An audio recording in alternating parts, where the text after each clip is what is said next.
Live and Baton Rouge proud. You're watching Local 33 News at 10. Breaking news update. Sheriffs from 2 parishes will give us the latest information on an early morning shooting spree that left 5 people dead. We'll be hearing from Sheriffs Jason Ard and Bobby Weber in just a quick moment. But first, thank you so much for tuning in. I'm Amber Smith. You're watching NBC Local 33 News at 10.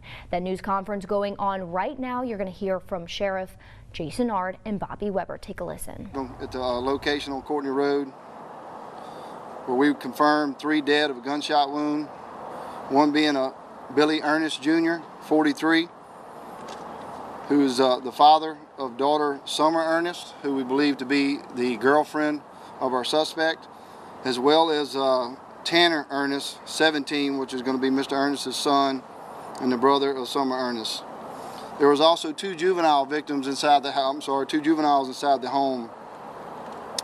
1 7 and 1 that was a year old.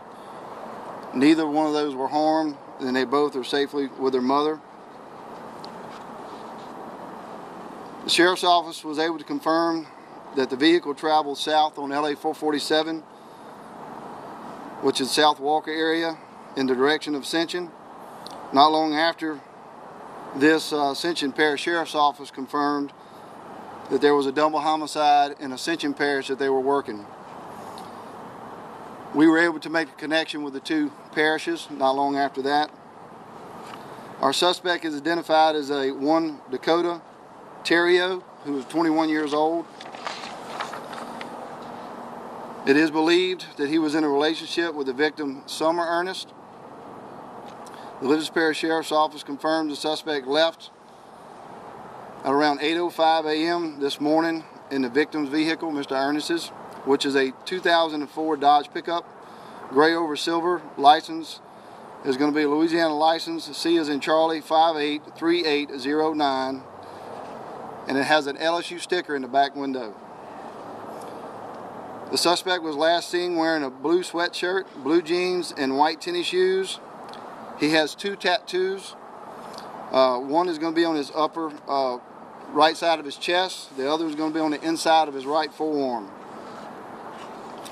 We believe the suspect is armed with at least 1 handgun.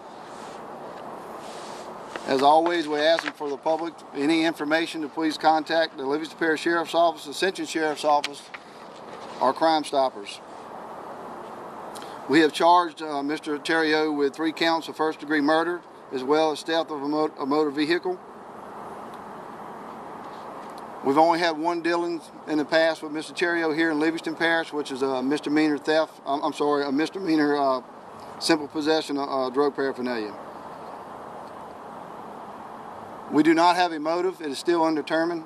After speaking with the mother of who was believed to be his girlfriend, there was no red flags. There's no sign of anything, so we have no motive at this time. We are totally focused on finding him. We're following every lead that we come up with. We ask that you really pay attention to the facts, and that's what we have to do. Be careful of rumors on social media that can lead people in the wrong direction and just put a lot of unnecessary information out there. So please tune in to your local news channel, who we're in contact with, and we'll be making sure we put out the facts. And it's really important to this investigation that we do that. I want to thank the Ascension Parish Sheriff's Office, Crime Stoppers, and the Louisiana State Police Task Force, as well as my detectives, the Livingston Parish Sheriff's Office, for working not only together, but they have been working nonstop trying to locate Mr. Terrio. We want to make sure that we, as quickly as we possibly can, get this person in custody, behind bars, where he belongs, where he needs to be, so we know that we can make sure that the people in this parish feel a little safer. Make sure that the victim's family has a little bit of some closure tonight. So we're doing everything we can to make sure that happens. At this time, I'm going to allow Sheriff Weber with the Ascension Parish Sheriff's Office to go ahead.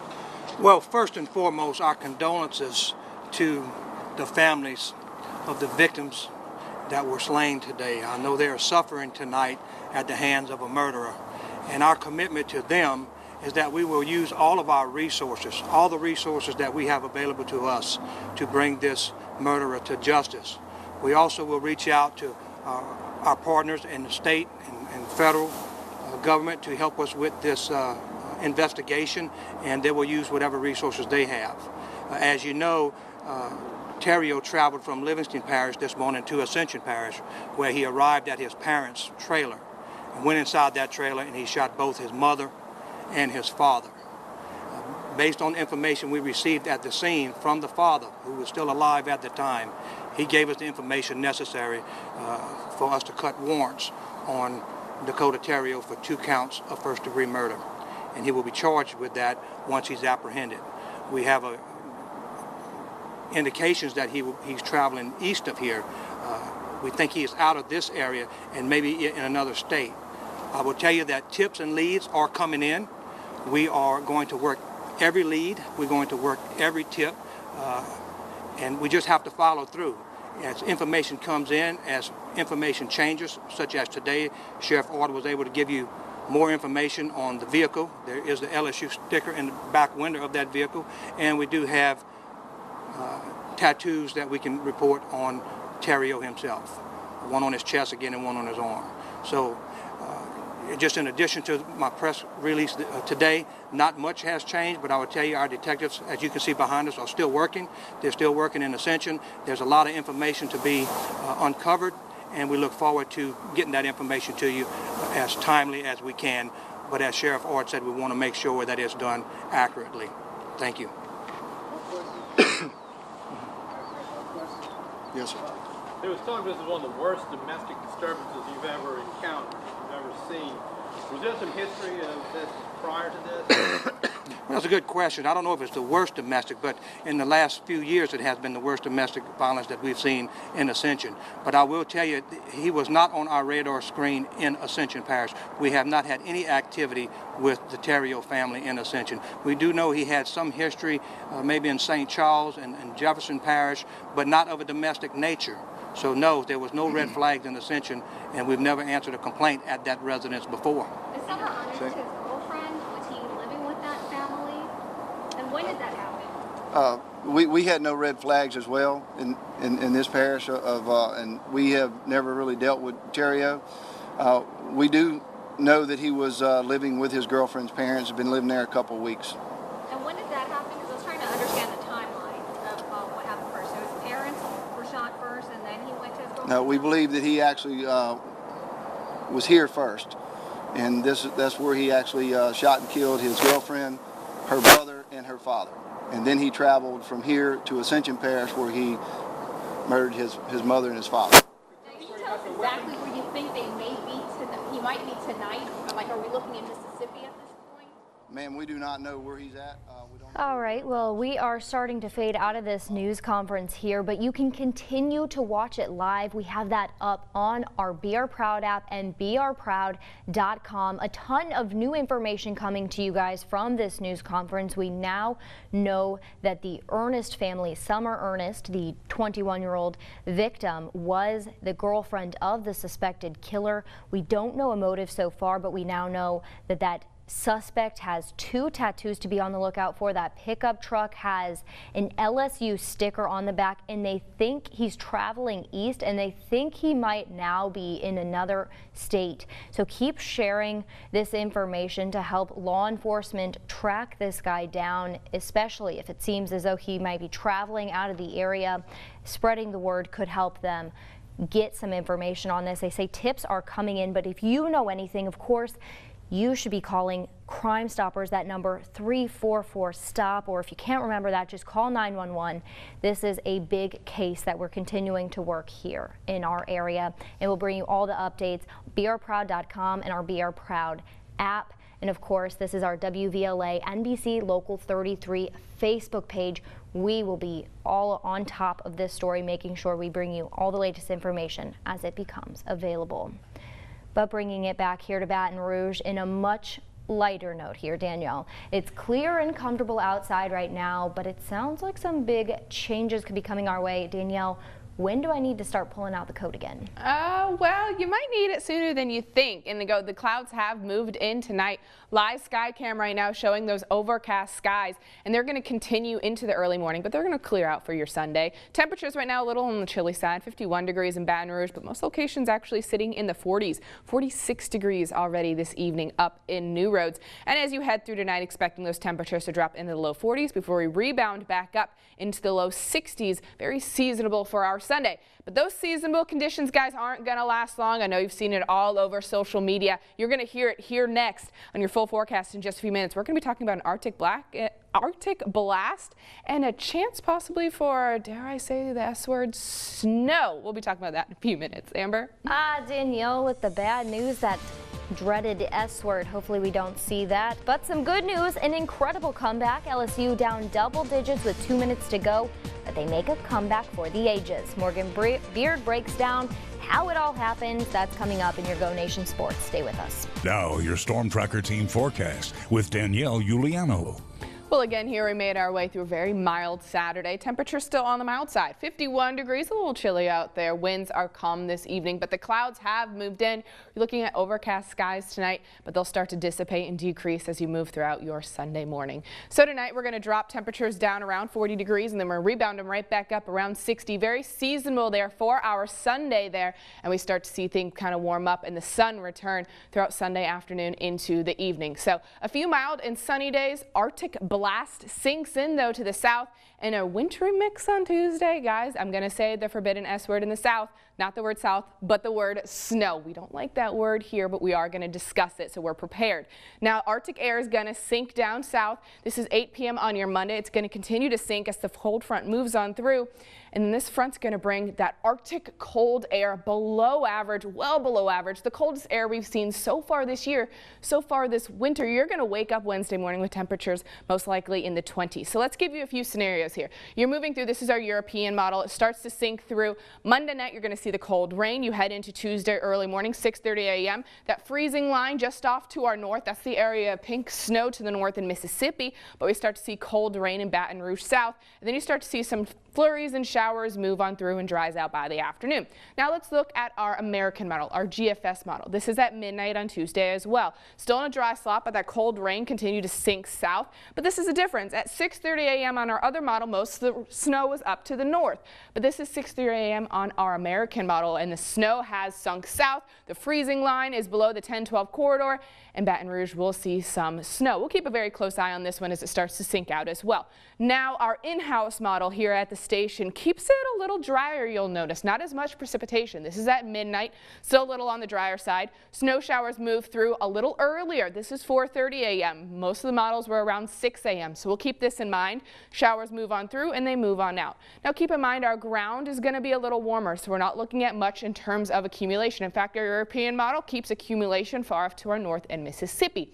But our American model drops it down just slightly into the Baton Rouge and southeast Louisiana area. So we're going to be watching this one very closely, guys. Big thing to take away from this. Timing, Monday night into early Tuesday morning. Wintry mix possible, most likely above the 10-12 corridor there you're going to be watching.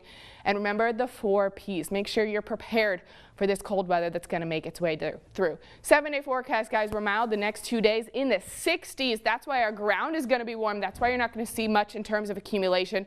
Tuesday, make sure you are weather aware. We're going to keep you updated here as you move through the next few days. Storm Tracker team will be on all platforms of social media and on brproud.com. Once we make it past Tuesday, guys, Tuesday afternoon, we're going to clear out and then it's smooth sailing into the weekend. Guys, we'll be right back with a look at sports. And now, Go Nation with Morgan Beard. You know, earlier I said get ready for the ride, but I did not mean this kind of ride with LSU basketball. The Tigers traveling to Missouri to face the Tigers and would leave with one of the crazier finishes in LSU history. Let's get right to it. And this face of Will Wade is the face of a coach whose team is down 14 points with only 2 minutes and 14 seconds to go in the game. And we skip right to the good stuff. Mizzou turns it over. Skylar Mays takes it coast to coast. layup. 24 points for the Baton Rouge boy in the night. And comeback mode, engaged. And under 2 to play, Mays again here with a nice bucket there. 70-62 after a couple free throws. And then another turnover here by Missouri. Mays here going for a three-pointer again. Why not? He was feeling it, Mamba mode all night long.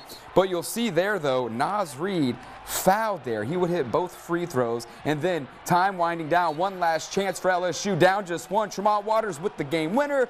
No dice there, but LSU would go to the line off this foul. A little luck involved, so we go to overtime. Emmett Williams, though, from there taking over. LSU dominates the extra frame of basketball, and with that, LSU caps the 14-point comeback, 86-80. They're riding off in the sunset with the 9th win in a row.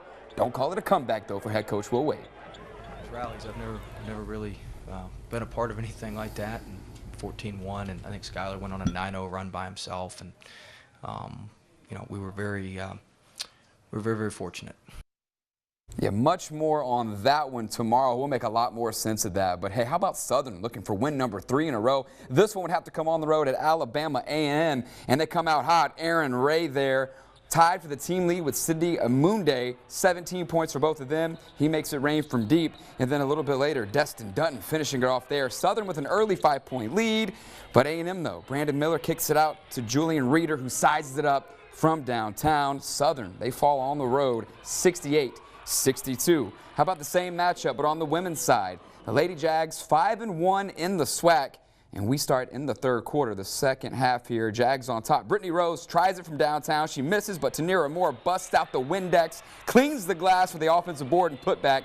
Jags lead by 7, and then Brittany Rose takes it herself. The bucket and 1 for 3 of her 16 points on the night. A&M gets kissed by a Rose as Southern wins 54-50. And sticking with the women's game, the LSU women's team looking to go 2 for 2 on their latest road trip with a date at Tennessee tomorrow at noon.